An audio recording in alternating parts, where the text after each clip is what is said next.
Is a falling object. I think example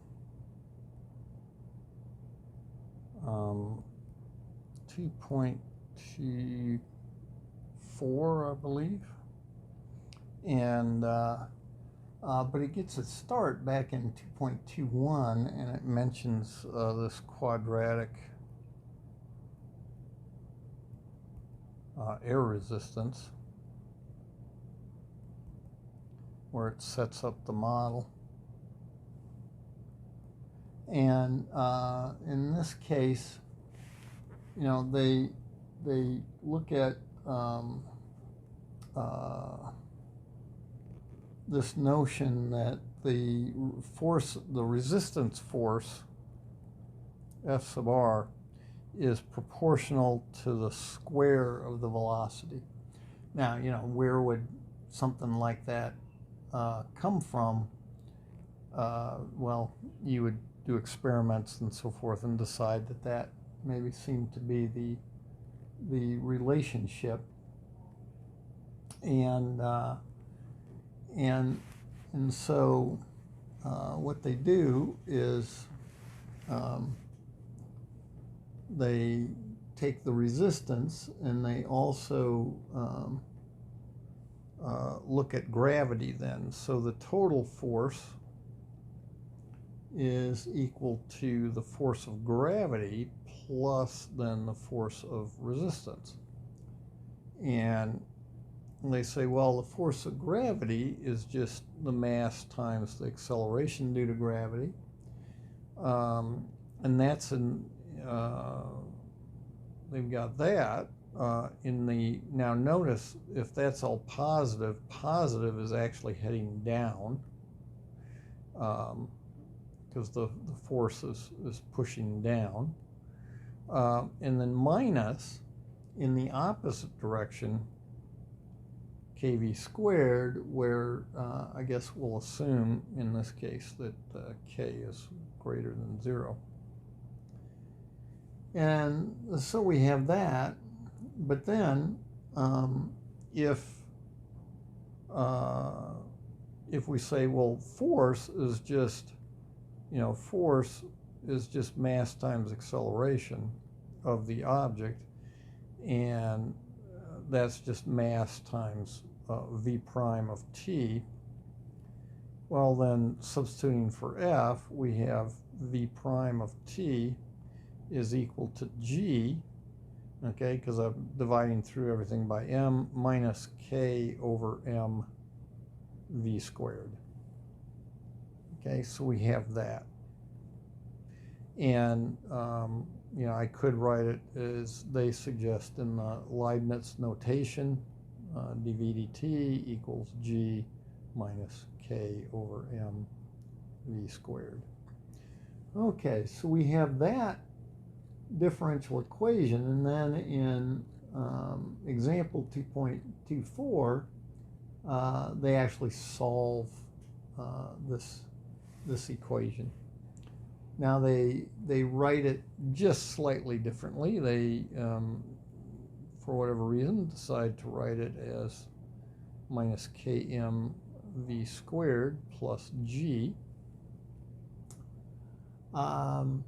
But now, as you look at that, okay, the only way I can separate that, if I want to turn this into or think about this as dv dt is equal to say some function of v, so f of v, and then times some function, say h of t. Well, the only way to do that is to have this be f of v, and then the function 1 be my h of t. And so then what I have is dv dt over minus k over m v squared plus g is equal to 1. And again, with the integration at this point, then once we've separated variables, then what we need to do is, oh, and actually, yes, and I would agree, this will make our life a little easier, is multiply through by -1 at some point in here. Make that -1 and make this km minus g like that. K over m v squared minus g. Okay, now we integrate both sides with respect to t, but what that ends up with is we have what looks like we multiply both sides by dt, but again, that's not really what we did. So we have v squared minus g here, k over m v squared minus g equals minus dt. Okay, so we have that, and so we'll integrate that, and they just do it. You know, they just, well, let me get this to, there we go. They just integrate both sides, you know, somehow or other. They don't go through all the stuff, basically. They go look it up. So, you know, we could do that. We'll have to look at that. I won't do it in this particular example, but we'll have to add some examples like that. But so the idea is, well, I need to do the antiderivative of this thing. Well, I'll let you do that. I'll do this one over here. Okay. Yeah, this one you would use your integration by parts. You would do the integration by parts. Can't speak. You want to do your partial fractions. Okay, so that would be how we actually do this. Is we would break this up into partial fractions. You know, so you would have this thing factored,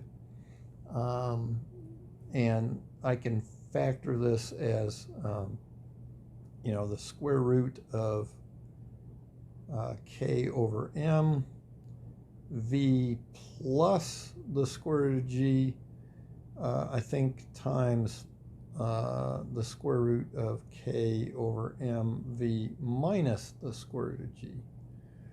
Right? Certainly the two ends work and the middles cancel each other out.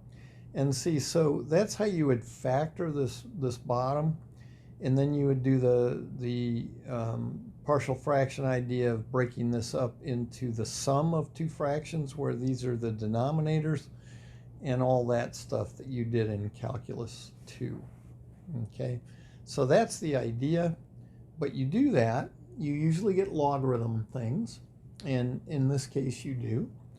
And they tell us we get 1/2 the square root of m over gk, and then times the logarithm of the absolute value. Well, the logarithm part comes from the two partial fractions that we had, where we integrate, you know, sum a over the square root of k m like that, v plus the square root of g, and then plus a b, where we have to find the a and the b, and so forth, and we've got the minus here, so square root of k over m v minus the square root of g. Okay, so we would have to find that a and b, but when we do, then this will be a logarithm, this will be a logarithm. Well, but if, say, one of them is positive, and it looks like this one gets a positive value b, and the other one gets a negative for whatever that a is, then the logarithm of a positive, and then minus the logarithm of a negative, I can write as the logarithm of the ratio, right? So these are all these nice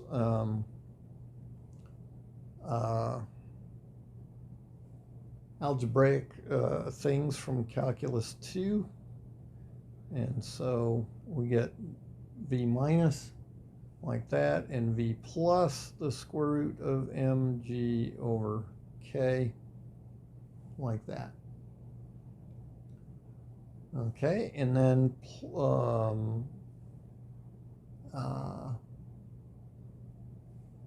and I've run out of room, because so let me rewrite that. Sorry, 1/2 square root of m over gk, natural log absolute value of v minus mg over k. That square root needs to go all the way down there. V plus the square root of mg over k like that. And then on this side we just get the minus t plus c, so equals minus t plus c. So that's nice enough. Okay. And so now we have to solve for v. Well, the beginnings of that aren't so horrible, right? You solve for v. I just multiply both sides by the multiplicative inverse of this, and now what they do, so it's interesting, they just make their life a little easier. They say, well, let's let alpha equal the square root of mg over k, and so then that first term, the square root of m over gk, well, that's equal to alpha over g. Okay, and so they write this as alpha over 2g times the log of v minus alpha over v plus alpha. So making substitutions like that can make our life a little easier. And then t plus c. Well, so now here's where they get a little lax. Okay, if I multiply through by 2g over alpha, I get the natural log of v minus alpha over v plus alpha equals minus 2gt over alpha. Now, I'm going to write plus c1. Okay, or I could use c3 because they had used c1 and c2. But we get to here. Now I'm going to exponentiate everything, and so I get the absolute value of v minus alpha over v plus alpha equals e to the minus 2g t over alpha. And then that's plus a c1 up here, but I could change that to my absolute value v minus alpha over v plus alpha equals a c2 times e to the minus 2 gt over alpha. Okay, because I said e to the c1 is just c2. And so I have that. They called it C plus, and that's not a bad idea because, right, this C, as I have it written here, has to be positive. But it could be that when I take away the absolute values, it could become negative. Okay, and that's what they do. They get rid of the absolute values.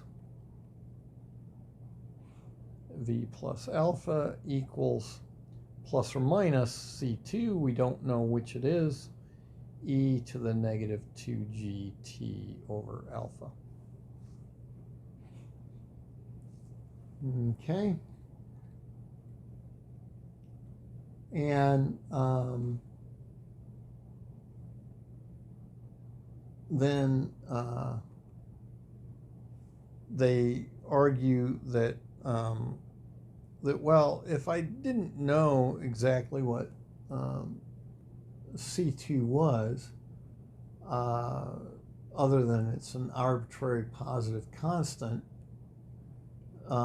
then they say, well, this plus minus is a arbitrary non-zero constant, and we'll just call it C, and try to figure out whether it's positive or negative later. Okay, well, fine. V minus alpha, V plus alpha equals C3 e to the minus 2gt over alpha. Alrighty. Well, now it gets fun because I need to solve for v, and of course they don't show us doing that. But if I want to solve for v with something like this, well, I'll play that same trick. Why not say, v minus alpha over v plus alpha is equal to beta, where I let that whole thing up here be beta. And so then I get v minus alpha equals beta times v plus beta times alpha. And so that makes v minus beta times v equals alpha plus beta times alpha. And so v is equal to, I could do this as what, alpha all times 1 plus beta over 1 minus beta. Now, is that kind of what they have? Yes, as a matter of fact, it is, because they say this is alpha, which we had defined as the square root of mg over k. And then they have all times 1 plus our C3 e to the negative 2t, and they put the alpha back in, but it was over alpha, so they have the square root of kg over m, and then divided by 1 minus C3 e to the negative 2t square root of kg over m.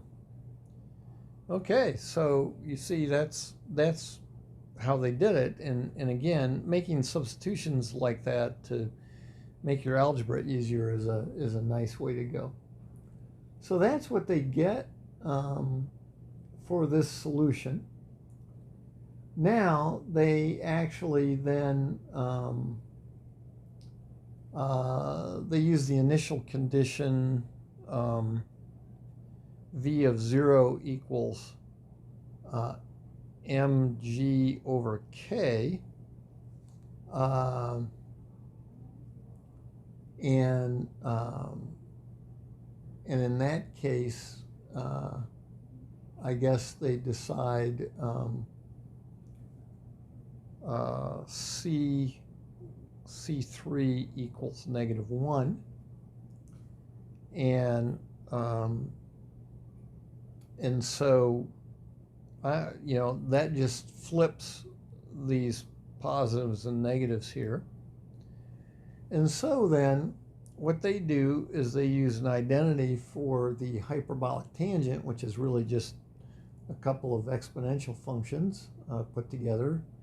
And they say, oh, well, v of t is the square root of mg over k times the hyperbolic tangent. And I would have to, normally look up the hyperbolic tangent if somebody were to ask me what it is. But it looks like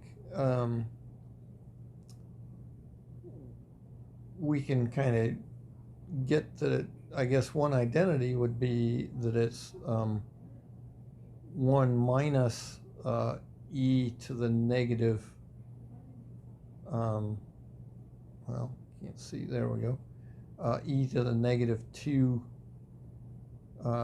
t, and I'm going to call it theta. divided by 1 plus e to the negative 2t theta. Whoops, theta. I was looking at alpha. And that's the hyperbolic tangent of t theta.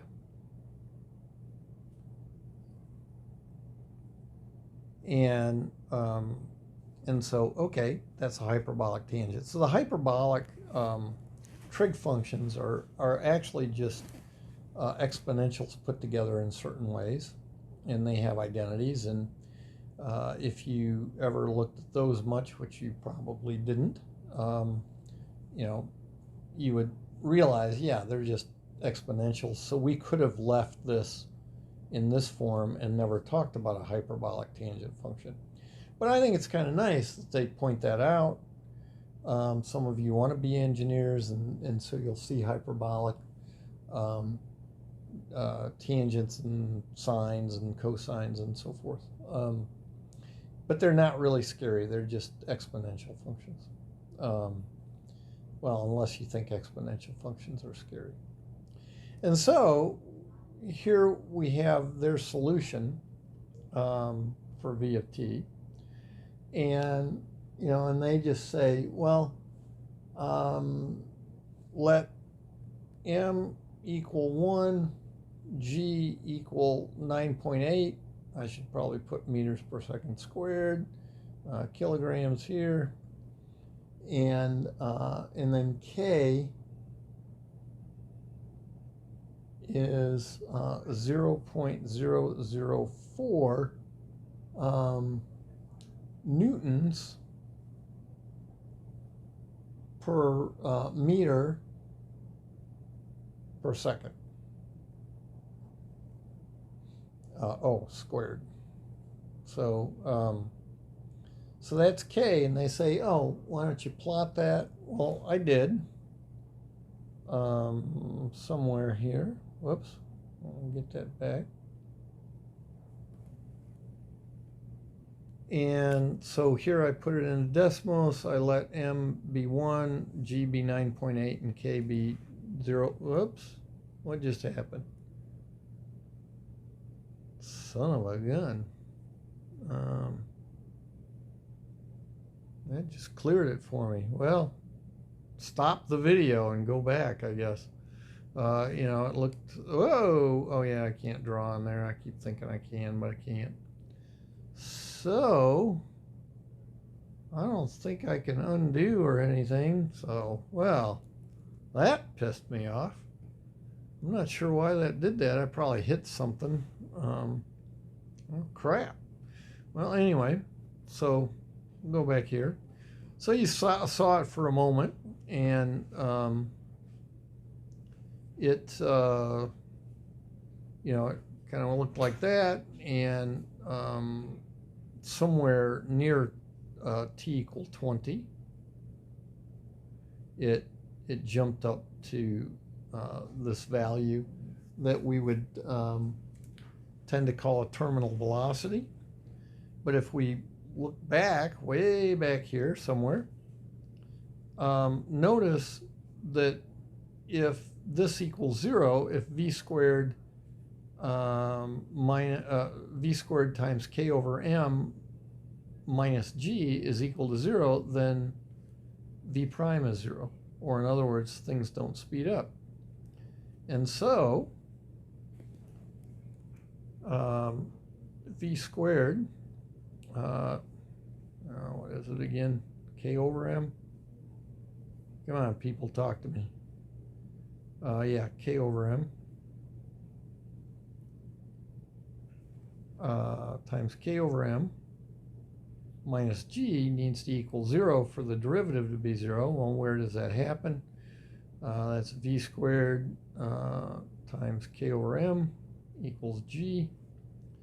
V squared equals gm over k, which is 9.8 times 1 over 0.004. Well, I guess I will go back here and at least type that in. 9.8 divided by 0.004 is, oh,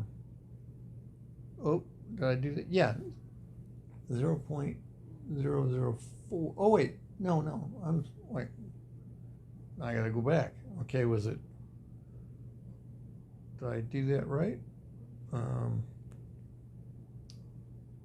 G over K, yes, I did that right. Okay, so that was like 2,500 and 2,450.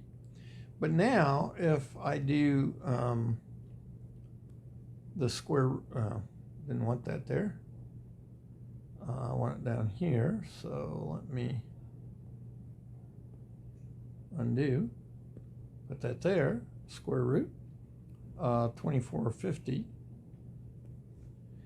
and I get around 49 and a half. Now the question was, is that where that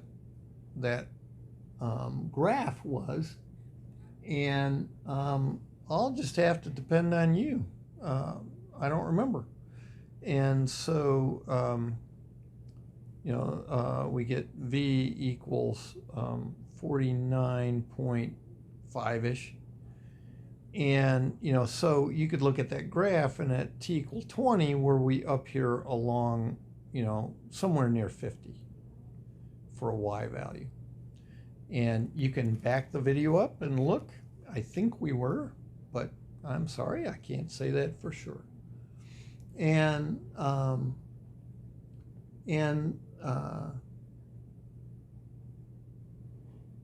so that is our limit, should be that, and so I guess, as I'm faltering here, that is example 2.24. That's why I'm faltering. I had nothing left to say.